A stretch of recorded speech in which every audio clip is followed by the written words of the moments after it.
Welcome to Mackey Arena, where a top 20 showdown is about to take place.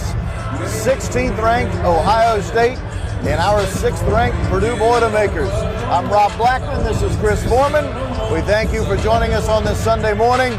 And we thank you, as a matter of fact, for joining us all season long. As I know we haven't done this for every home game, but we certainly try to do this for some of the bigger games. A little preview for you, just to whet your appetite before the tip-off. By the way, today's tip, 12:02 for Purdue and Ohio State.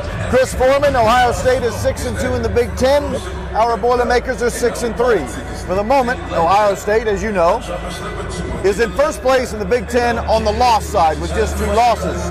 Purdue would certainly like to bring them back to the pack and make them a second-place ball club today. Yeah, absolutely. With the result. And our redshirt freshman, Newman, had 29 against Minnesota last year. As well we should have been. Branham, 35 as a true freshman in a game earlier this year. Speaking of earlier this year, as in just Purdue's last game, what about the win in Iowa City, Chris? To me, this is what championship teams do. They go on the road and win despite not playing well. Purdue had 15 turnovers. Purdue shot poorly from the free throw line, yet still found a way to win that game. The thing that was great about that game is that every time Iowa made a run, Purdue answered. Like, you thought, okay, they cut it to 4. Like, here we go. It's going to be down to the wire. Jaden Ivey hits a big 3. Right. Then Ethan Morton. Then Isaiah Thompson hits 2. It was a cast of everyone who made big plays for Purdue down the stretch in that win. And if you look at the turnovers, they weren't the live ball turnovers, flurry of turnovers that got us the first game against Iowa. 15 turnovers, but as Chris said, a lot of dead ball turnovers mixed in there. You already mentioned Isaiah Thompson. What a game for him. 18 points. This is a guy, fans, and I talked about this on the radio broadcast. Going into the Iowa game, he'd been scuffling. He was 5 of his last 21 threes. It sure looks like Isaiah has found that three-point shooting stroke again. Yeah. Isaiah said in the media last week that he's a shooter. He's going to keep shooting. He was not worried about his shot because shots come and go. That's how it happens. That's how you get your average. But we knew that he was ready to go off and make some big plays, and he did that on Thursday. What about the play of Sasha Stefanovic? He continues to play at such a high level.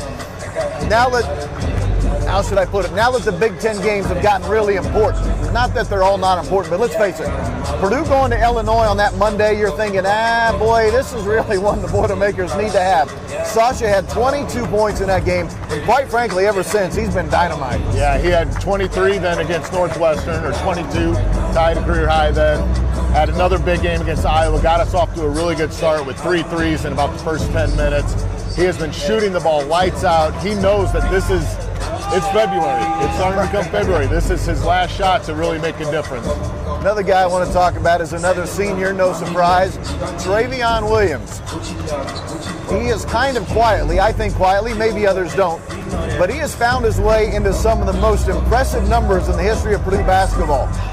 As you well know, Chris, right now, Trevion Williams sits at over 1,200 points scored in his career, 800 rebounds. 800 rebounds. And almost 200 assists. I think he's one of 4 players to have 1,200 and 800. You get the assist up there, it'll be even more elite than that. Trevion's been quietly going about his business all year. And you want to see him look to score a little more. Yeah. I feel like he's been looking to pass a little bit too much. Because he gets down on the block and gets over his left shoulder. It's usually automatic. One other guy I want to talk about, and again, no surprise, it's the 3rd scholarship senior, Eric Hunter Jr. Back to the Illinois game. I felt like he kind of hit his stride at that game, Chris, and he's been playing well ever since. Yeah, he's been great. Again, he's the same boat as Sasha. He knows this is it. He wants to go out on a really high note. Obviously, he has struggled early in the year, but he is playing probably the best basketball of his career right now. I think he's 5 of 6 from 3 in the last 4 or 5 games or so, making big shots, making free throws, really doing what Coach Painter's asking him to do. Quick note on the matchup today with the Buckeyes. If you're looking for an advantage for Purdue, one would think it will be in the post. Their tallest player is Joey Brunk.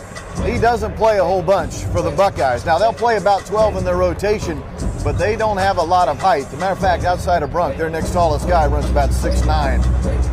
We would think Purdue's going to be able to pound the ball inside today. Yeah, Zed Key is a very physical player. He's about 6'9", 245, sophomore. Have the means, bid on these jerseys today, and let's really make a difference for the Purdue Center for Cancer Research. And again, the bidding ends at midnight tonight. So if you're going to put a bid in on a jersey, you need to do it before midnight. Go to PurdueSports.com. Is that the easiest there'll way? be links there. It's also been posted on our Twitter and Facebook pages, so that's probably the easiest place to find the links. Now, Chris mentioned Larry Clisby. Again, near and dear to my heart for obvious reasons. As far as the jerseys that are being auctioned off today, that money is going directly to the Larry Clisby Research Endowment Fund. If we can get up to $50,000 raised for the Larry Clisby Research Endowment Fund, the Walther Foundation, which is also part of the Purdue Center for Cancer Research, is going to equal that number. So if we get to 50,000, they're going to throw in another 50 grand. That's $100,000 to the Purdue Center for Cancer Research.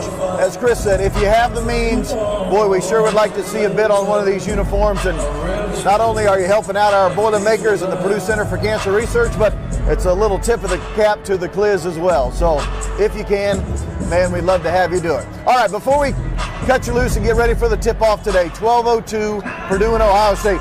What are you looking for today, Chris? What will be some of the keys in this top 20 matchup? Again, with Purdue, it's always about Purdue. Don't let Purdue be Purdue. I think Purdue can really attack the inside, can dominate the glass. If they start making shots, could be a very good day for the Boilermakers. Ooh, I like the sound of that. For Chris Forman, I'm Rob Blackman. Thanks to Hunter, who worked behind the scenes for us today. Purdue and Ohio State. If you want to listen on the Purdue Radio Network, I thank you for that. Our pregame show begins at 11. The tip-off is at 12:02. If you're watching on television, you'll see it on CBS. It's a great window to be in broadcasting-wise because it's the lead-in to the AFC Championship game in the NFL. A lot of eyeballs are going to be on this game here today. Again, I'm Rob Blackman. Thanks for joining us. Hope you have a great Sunday, everyone. Boiler up, and today, let's hammer down cancer.